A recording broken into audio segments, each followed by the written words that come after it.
The light in the chamber flared, and the figure vanished. The three of them stood frozen, the afterimage of the figure burned into their vision. The glow of the nodes began to fade, and the pounding resumed, fainter this time, as though retreating deeper into the pyramid. They didn't speak as they made their way back to the surface. It wasn't until they were outside, under the vast, star-filled sky, that Annika broke the silence. "We have to leave. We have to seal this place and never come back." Elias wanted to agree, but something inside him wouldn't let him. The object on the pedestal, the patterns on the walls, it all felt unfinished, as though the pyramid were daring him to uncover its secrets. He looked back at the massive structure, its silhouette a black void against the night sky. The pounding stopped. The next morning, Elias woke to chaos. Ryan was missing, his tent empty and his belongings untouched. The team searched the camp and surrounding area, but there was no trace of him.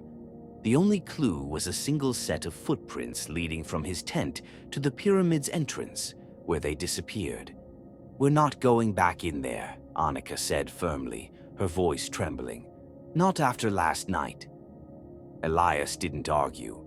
The team packed up their equipment, preparing to leave the site. But as they worked, strange things began to happen. The machinery malfunctioned, their vehicles refused to start, and the radio emitted only static. It was as though the camp itself were being held hostage by the pyramid. By nightfall, they were trapped. The desert wind howled around them, carrying with it faint whispers that seemed to come from every direction. The team huddled together, their fear palpable. Elias stared at the pyramid, its dark form almost blending with the night. He thought of Ryan, of the figure in the chamber, of the object on the pedestal. The answers were in there, waiting. Against his better judgment, he made a decision. "I'm going back in," he said. Annika grabbed his arm. "Are you insane? We don't even know what's down there." "That's exactly why I have to go," he said. "We can't just leave without understanding what we've found." Annika looked at him, her expression a mix of fear and anger, but she didn't stop him. She only said, "If you go in there, you might not come back." Elias nodded. "I know." With a flashlight in hand and the weight of the unknown pressing on his shoulders, he descended into the pyramid once more. The suspense deepens, and the story will continue in the next message, delving further into the horrors and mysteries within the pyramid. Let me know if you'd like any adjustments or additions as I continue. The air in the tunnel was thicker this time, pressing against Elias's chest as though the pyramid itself were resisting his presence. His flashlight flickered, but he pressed on, his steps slow and deliberate. The faint pounding had returned, growing louder as he descended. It was no longer rhythmic, but erratic, like a heartbeat gone mad. As he neared the chamber, Elias became aware of something new, a low, whispering sound just beyond the edge of hearing. It was faint at first, but it grew louder the deeper he went, mingling with the pounding. He strained to make out words, but couldn't. The whispers were more like thoughts, intrusive and alien, threading through his mind. When he reached the chamber, he froze. The crystalline nodes were no longer glowing. Instead, the walls themselves seemed alive, their patterns pulsating and shifting in time with the pounding. The object on the pedestal had changed, its surface now covered in faint lines of light that pulsed erratically. The whispers grew louder, forming a chorus that seemed to echo from the very stones around him.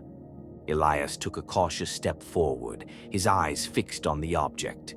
The whispers subsided, replaced by a deep, resonant voice that vibrated through his entire body. It was the same presence he had felt before, but now it was stronger, more direct. "You should not have returned." Elias's legs trembled, but he forced himself to speak. "What is this place?" he demanded, his voice cracking. "What are you?" There was no reply, only silence that stretched unbearably long. Then the patterns on the walls flared, the shapes folding and unfolding like origami.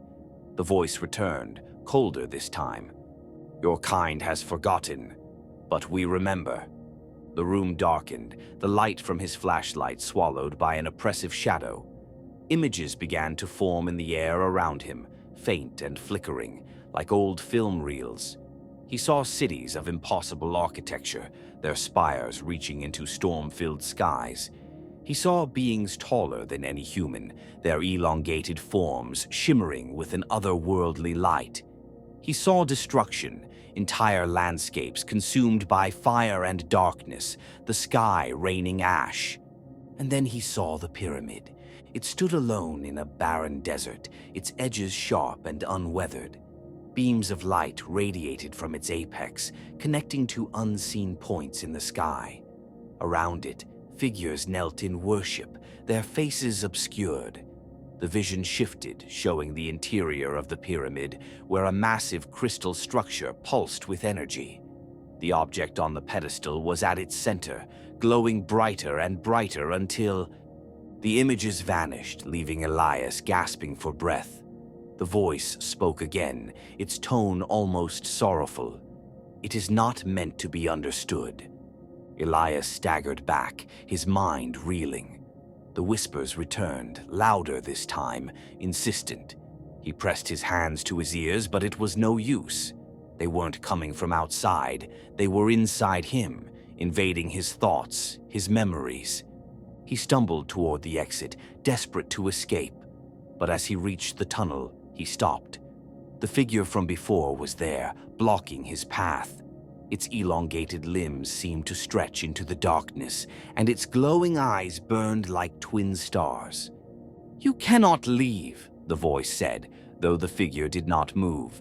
"It is awake." The pounding reached a deafening crescendo, and the object on the pedestal flared with blinding light. The ground beneath Elias's feet trembled, and a deep crack echoed through the chamber. He turned to see the pedestal splitting open, revealing a hollow cavity within. Something rose from it, a shard of black crystal, jagged and pulsating with an inner light. It floated toward him, and the air around it warped, distorting reality itself. Elias fell to his knees, his vision blurring. The shard seemed to hum with recognition, its light intensifying. The whispers coalesced into a single thought, clear and undeniable. "It is a key." The ground shifted violently, and Elias realized too late that the chamber was collapsing. He scrambled to his feet, the shard still hovering ominously in the air. The figure had disappeared, and the tunnel was now bathed in a sickly red glow. Elias ran. The pyramid seemed to resist his escape, the tunnel twisting and narrowing as though it were alive. He tripped and fell, the shard's hum still echoing in his ears. When he looked back, he saw it following him, gliding through the air like a predator stalking its prey. He burst into the open air, gasping for breath. Annika and the remaining team members were waiting at the entrance, their faces pale with fear. Before he could speak, a deafening roar erupted from the pyramid, and a beam of crimson light shot into the sky from its apex. The ground shook violently, and the air was filled with a high-pitched, keening sound that made Elias's ears bleed. "Seal it!" Annika screamed, grabbing his arm. "We have to seal it now!" Elias turned to look at the pyramid, its form now distorted by the energy pouring from it. He knew she was right. Whatever they had awakened, it couldn't be allowed to escape. The team worked frantically, collapsing the entrance and burying the tunnel under tons of stone and sand. The light from the pyramid dimmed, and the hum faded into an uneasy silence. But Elias knew it wasn't over. That night he stood alone, staring at the pyramid's dark silhouette against the stars. The whispers were gone, but he could still feel the shard's presence, its power lingering in his mind.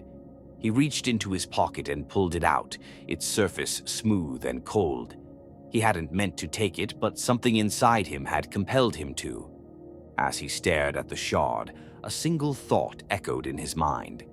It is not sealed. The pyramid loomed in the distance, silent and unyielding. But Elias knew better. It was watching, and it was waiting. And with that, this broadcast has come to an end. If you enjoy these stories and want to support Fearful Frequencies, subscribe on Patreon at patreon.com/fearfulfrequencies. Link in description. So, in the dead of night, when the world is silent and shadows grow long, there are frequencies that tap into our deepest fears. Tune in, if you dare, and let the whispers of the unknown send chills down your spine. But beware, once you hear the haunting echoes of these tales, you may never listen to the silence the same way again.